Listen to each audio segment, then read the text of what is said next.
What is going on? So I know over the last little bit, we have dropped several teasers about the machines that we were installing the new Alpha 12 controller by Switchworks in. And super excited because today we are going to dive into the details and the functionality and why I believe that this control panel from Switchworks is light years ahead of anything else in the game. So let's get into it. All right, so you can see here, this is my new 24 Kawasaki KRX, and this is the machine that I chose to put the new Alpha 12 controller in. And look at this thing. Look at the details and thought process went into the mounting panel for this. Even came with the plugs to cover up the hinges. So, well done, guys. All right, so before we dive into the functionality of the actual display, let's back it up a little bit and talk about some of the things that you can't see. The brain, the installation, and some of those different components and features of that before we get into this. So mounted back behind here on top of the tunnel is that piece there. Very low profile, doesn't take up a lot of room, very easy to install. You've got your power and ground, and then you have your portions that for your pigtails that come off for all your accessories. So let's talk about that for a second. So each controller, you are able to have 12 programmable outputs. So you get 6 high current outputs and you get 6 low current outputs. The high current outputs are up to 25 amps. The low current outputs are up to 5 amps. So you're able to run a whole gamut of accessories on your machine. So kind of the way it works is you have the pigtail that comes off of that, and then you are supplied with 6 of these high outputs or high currents and 6 of these for the low current. And my favorite thing about this controller is they are all solid state outputs, which means there is no more need to run bulky wiring harnesses with fuses and relays, because this guy here handles all of it for you. So all you have to do is for each accessory is run a power and a ground from wherever the source is to the brain or these pigtails. So you run your power and your ground, and you also have the option, you can ground it at wherever you are and just bring the power wire.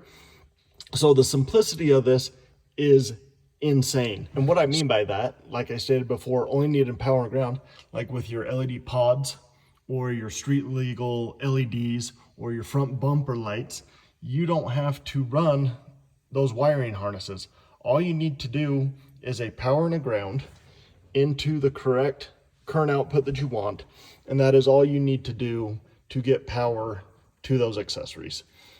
So to give you a little bit of a breakdown of what I use the high current outputs for and the low current outputs. High current is going to be your light bars, sound systems. Low current is going to be like your turn signal kit, your dome lights, your rock lights, and things like that. Now it's time to dive into the functionality of this bad boy. So as you can see, I've already got several of the switches and outputs designated to certain accessories.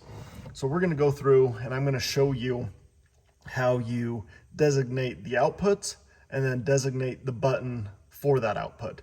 And by that I mean the output, what accessory you tied to a high current output or a low current output. And then once you designate that functionality, you then can assign a button to it. So right here on menu, you can see our options are right here across the top. So output, designation, button, button icon, and then the status. So let's go output. So this is for the output of H1, so high current 1, and everything on the back of the brain of those pigtails is labeled. So you know which exact accessories you are hooking to each output. So you can see my H1, which doesn't necessarily mean button number 1, but my high output 1 is set to be powered only when the ignition is on, and it's set to latched. So you can adjust this and have this run off battery or ignition, and then latched means you have to push the button to turn it on and push the button to turn it off. So we can go through a couple of these. So, oh, excuse me. So H1's there. So this is low output number 6, and it's same thing. Most of my stuff's latched because I like the push button on, push button off. And then we can get in here.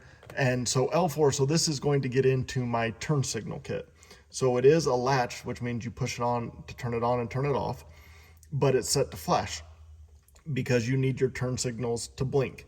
So you have that functionality to set that to any of the outputs if you want it to flash or not. So carrying on. So what I have is I have my left turn signals, right turn signals, and then I have the output, not the output, excuse me, but then I assigned a button to control both so you can run your hazards.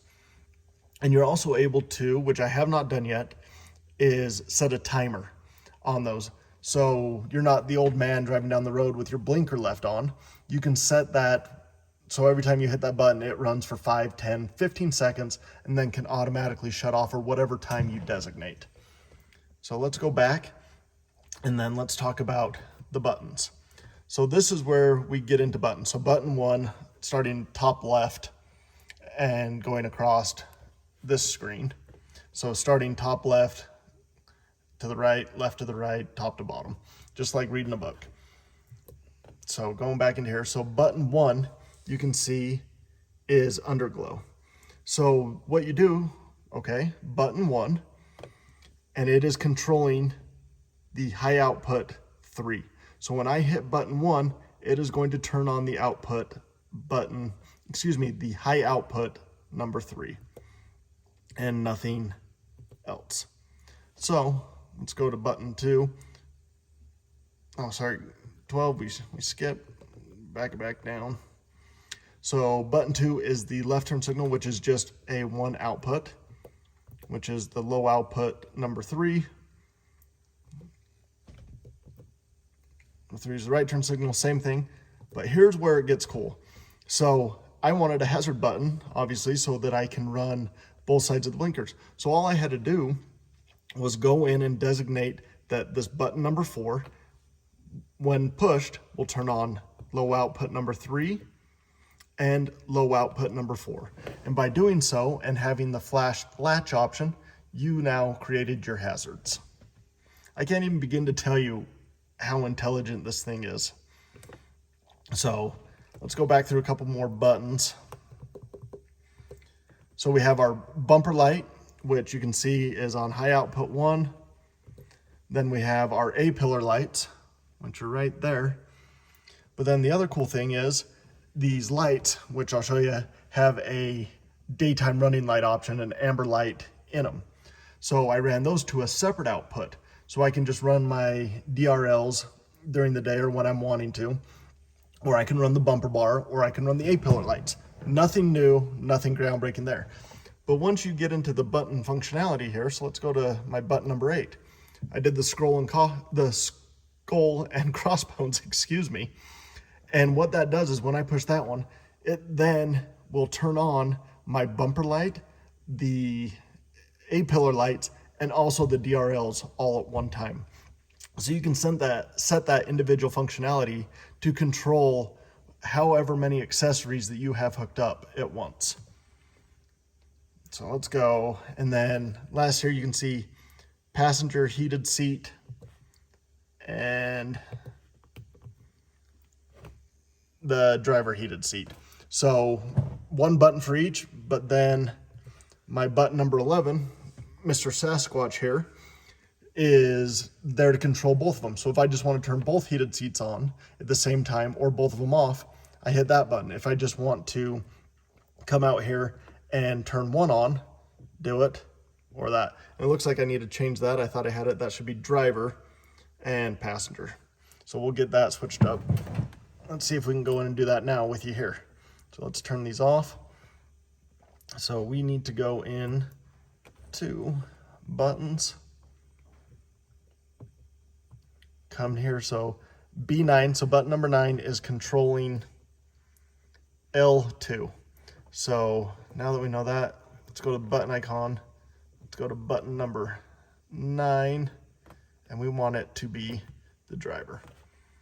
So then go back, and you can see, easy as that, the icon changed and we're set up to go.